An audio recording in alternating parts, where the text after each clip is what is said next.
here we are at Maker Central 2019 at the NEC in Birmingham, and we are joined, we're very lucky guys, because we're joined by Bobby Duke. Yes, we are joined by Bobby Duke. How are you? I'm doing well. It's been amazing. Yeah? I love it here. Have you had a really good day so far? Oh yeah, it's been basically just getting to meet all of the people that have come. Yeah. And I haven't been able to look around, but everything that I've seen has been pretty. I mean, there's so much, like there's a freaking dinosaur I know, right? cut out over there. Yeah. Like, it's amazing, all the There's stuff. a spider at the front, there's a dinosaur, there's loads of stalls. Yeah. It's been awesome. It's amazing. Are you here tomorrow as well? I am. Brilliant. Yes. So we get to see you again as well, which Yes. is epic. Yeah, and I think I'm going to be on stage at some point with Okay. Barnaby Dixon. Do you know who he is? Yes, the Yeah, puppets. puppets. Yeah. Exciting times. Now, Bobby, tell us, where did it all begin for you? When did you start getting creative? Oh, when I started getting creative? Yeah, like when you started making things and stuff like that. Since I was a kid, I've always been interested in art and making things, and I mean, it started as a child. Yep. I think most people would say that. You know, it all started as a child. But it did. I started by whittling sticks, and I took some art lessons when I was a kid and started drawing and sculpting. And then, you know, life got in the way, and I kind of put it on the back burner and just did it as a hobby. And then was a truck driver. And you know what? I'll let you. Did you want to keep going, like, into my life story? You know what? I'm easy. I'm fascinated. I'm listening Okay. away. Tell us everything. Tell us everything. I was a truck driver, and Right. I really got, or what do they call it? A lorry driver. A lorry driver, yeah. Lorry driver. And it's a great job, but it was not at all fulfilling creatively for me. Okay. Just endless hours of driving. But it gave me a lot of time to think. And YouTube was totally a hobby. No intention of it becoming my job. Until I just decided, okay, I want to be a professional artist. How do I make that happen? And I know that the industry is very hard to break into. It's kind of a close-knit, sort of closed society. So I knew I had to do it at different means, different ways of breaking in. And I knew YouTube was a thing. And so I just started posting videos as a hobby. Yep. But eventually I was like, you know what? I want to try to make this work, because this is a way for me to be an artist Absolutely, yeah. as my job, but in an untraditional way. Yeah. And my wife, Nicole, who's Hi, Nicole. standing over there, There's you. was totally supportive, even though the odds of it working out were like almost zero. I just started really dedicating a lot of time, and I did gain, you know, wait until I had a decent subscriber count before I made it my full-time job. Okay.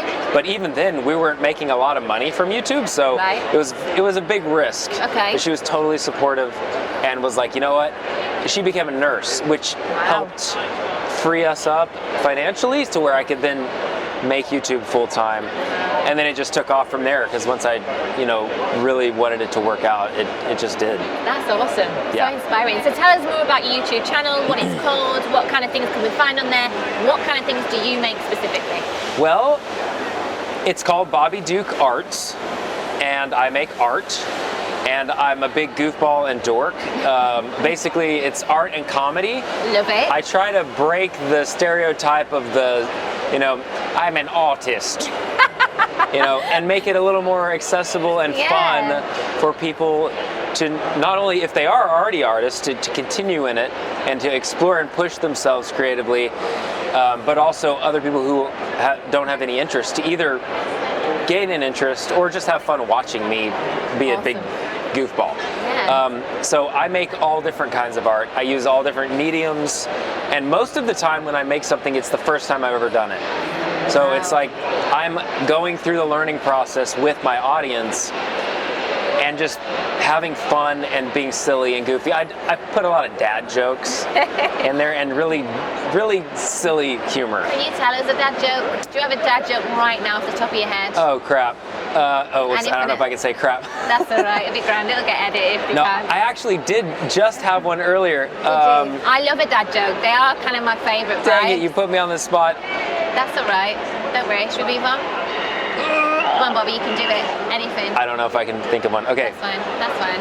Dadgummit, when you put me on the spot, if you told me ahead of time. I'm so sorry. No, it's okay. It might come to you. It's all good. It might come to you. So tell me, Bobby, have you got a favourite piece of artwork that you've done in your career so far? Is there something that you've done and you're like, I'm so proud of this work? Okay. Yes. I mean, I like all the pieces. But it's hard for me to distinguish. Are you talking about just the piece or the video? You know what? Both. Okay. Well, tell me everything. Because as far as a piece goes, because that's different from the video, because the video in itself is a totally separate thing, the way I see it. I don't know. It's really hard. I really like. I made a what I call a fairy house. Okay. So it's like a tiny miniature house with stairways and little plants and little windows that light up, and it looks like a tiny miniature fairies would live in it. It's really detailed. I really like that piece just because it was just so much fun to make, and I kind of envisioned myself as a tiny, not a fairy, but like just a tiny little person that could live in there, and how would I want it to look on the inside and all that stuff. That one was really fun to make, and I really just like how it turned out. But as far as the videos go, I have this one where I carve wings out of 2x4s or just pine boards that I glued together, and that one I really like that video, mainly just because I went a little different in a weird direction. It kind of got steampunk at certain, like in the end I have these like crazy goggles and a top hat and bow tie and do this like whole photo shoot thing at the end, and sort of high production value. I really like that video, but the thing is there's special parts of all the videos, and each piece has a special kind of place in my heart. So difficult to answer. Yeah, it's like, which is your favorite child? Yeah. They're all different and you love them in different ways, but all the same. Of course. But some stand out. I'd say those two stand out for me. Awesome. So who inspires you, Bobby? Is there anyone in particular that inspires you? I'm sure a lot of things will inspire you. Or is there anyone here today at Maker Central that you think, yes, love your work? Oh yeah, all the people that are basically here, you know, Nick Zametti, Colin Furs, who else is here? Jimmy DiResta. Yep. Paul Jackman, you know, they're all those guys that are here. They're all inspiration, and they're all fun, and they're also my friends. But outside of that, a lot of traditional artists. Yeah. You know, Van Gogh. Beautiful. He has. I've dealt with some, and not to get dark here, but I've dealt with some like anxiety and issues, mental issues, and things like that. That he kind of, in a way, speaks to me because he's dealt with it as well. You know, the whole cutting off his ear and mailing it to his lady friend or whatever. I don't mean to get dark, but listen, there's a lot of inspiration I draw from traditional artists, but also ones today like dadgummit, I'm drawing a blank on his name. There's some tattoo artists. I love their work. Right. Guy Aitchison is one. Aaron Kane, those are two tattoo artists. Wow. I'd have to look it up on Instagram, some of the other people that I follow. Okay. But there are some sculptors that are just doing mind-blowing things. I love three-dimensional art. That's primarily what I do. Okay. So I tend to gravitate towards three-dimensional artwork, even though Guy Aitchison's a tattoo artist. He's drawing on something three-dimensional, but his pieces are, you know, skin portraits, whatever. Wow, that's amazing. There's a lot of. Speaking of tattoos, do you have any tattoos? I do. Well, do you? Well, is it this side? Yeah, it is. Yeah, one that says love. Okay, awesome. And then I've got. You've got loads. Well, half sleeve, and I got one. No one ever sees this one. No one ever sees this one. But I don't okay. think you can. Can you see it, camera? Look at that. Check that out. Yeah. There's another one. Okay. So with the tattoos, do you design your own? Obviously, because you're so creative yourself. Actually, do you kind of design your own? Do you let someone else do it? This one was designed by someone else.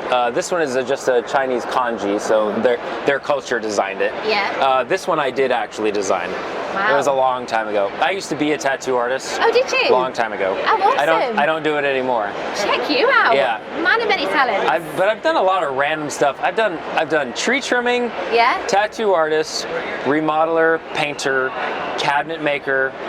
No, I was like a baker, a candlestick maker. You're reading it all off. And a truck driver or lorry driver. I love that. Truck driver's fine, by the way. We totally know what you mean when you say truck driver. Okay. Yeah. And now a YouTuber. Yeah. Check you out. This is awesome. Okay, so where do you get your ideas from? Okay, you're gonna draw some. Where the heck do you get your ideas from? A lot of times it's just either scrolling through Instagram or Facebook or YouTube, Yeah. and I'll see something like, ooh, that's really interesting. Now, how can I not rip it off, but how can I turn it into my own thing? You know, just take a seed and then build on it. Yeah. Sometimes it's just out of the blue, an idea will pop into my head fully formed, like the whole thing. Yeah. And then I would make sure to write it down on my phone. And then other things are like the seed of an idea will start, and then over time, I'll just kind of let it evolve Yeah. into the fully formed idea. Sometimes it's just I start a piece, and it turns into whatever it's going to be in the end. Awesome. But yeah, as far as ideas go, that's sometimes it totally depends on the type of idea. Yeah, Sometimes, sure. yeah, all So, that. how important do you think it is, okay, for like the younger generation, children, or anyone in general who want to get into making? Like, do you think it's important to kind of get creative younger? What do you think? What's your Absolutely. take on it? Yeah, there's all different forms of making. There's not only three-dimensional and, but then there's virtual making.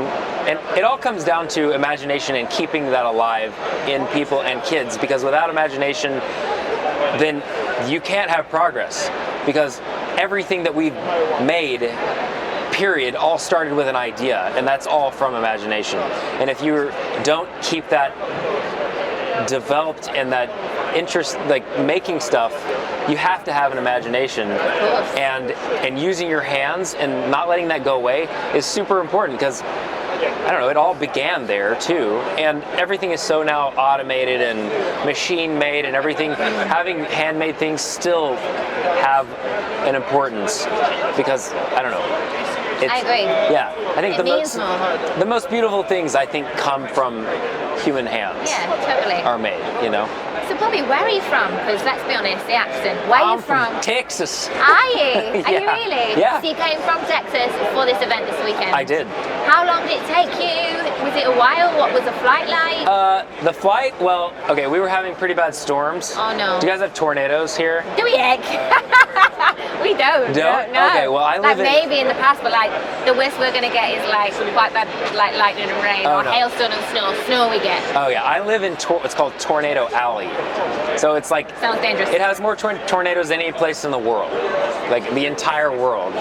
And so tornadoes are a thing, and there were some big storms coming up. They call it a squall line that like blows through. It's a big line of storms, and they drop tornadoes. So my flight was postponed twice, and then they had to like reroute sort of around it, and then I ended up in France, and then laid over for 5.5 hours there. Then where did we landed in just north of here. I can't remember the dang town. Was it what we talking What's- airports like London, Manchester, Birmingham, Liverpool? Manchester. Right. Yes. And then didn't sleep that night because of jet lag, and my clock was on the wrong hours. And then ended up down here. It was a long time. I think total travel time was like almost 24 hours. Wow. Yeah. How are you awake right now? I did sleep last night, Happy days. and lots of hard drugs. I'm kidding. Well, Coffee. happy days. Coffee, Edit coffee, that coffee. No coffee. So, Bobby, before we go, okay, what's your next project? What have you got lined up? Can you share it with us? Is it a secret? What's happening next with you? I'm trying to put out part 3 of a series that only has 2 parts. Okay. If that makes any sense. It's not supposed to make sense. It started out with, I love that. yeah, I love messing with my audience too. So it's actually going to be called part 3. Okay. I'm skipping part 2. Right. Yeah, going right to the end. So it started out with a bucket and hands in this motion, like holding a giant wooden bucket. The bucket and hands are one giant block of wood that were carved. Right. And then something's going to be coming out of the, like frozen, coming out of the bucket, like it's in mid Yeah, like action. toss. Yes. Wow. So that video, part 2, is going to be coming out hopefully next. Wow. And that is kind of a secret, what it is going to be. But I can tell you, like, a future project is I'm going to be carving cue balls, like for, poker or snooker. Snooker. Snooker. Yeah, pool. Okay. my accent. You guys say pool? Okay. Yeah. Yeah, so I'm going to be doing some experimenting there. Wow. I want to do more resin. Eventually, I'd like to start like welding and sculptures with metal and things like that. I want to do everything. Glass blowing, You want to do it all. papier mâché, What? Paper mache, we say. paper mâché. Paper mache, yeah, there you Mache. go. Bobby, you've Yes. been awesome. Thanks for letting us have a little chat with you. Oh, no problem. Thank you for- Enjoy the rest of your weekend. I will. Can't Thank you. wait to see your next project. Thank you. Exciting times. Enjoy the rest of your weekend, guys, and we'll see you soon.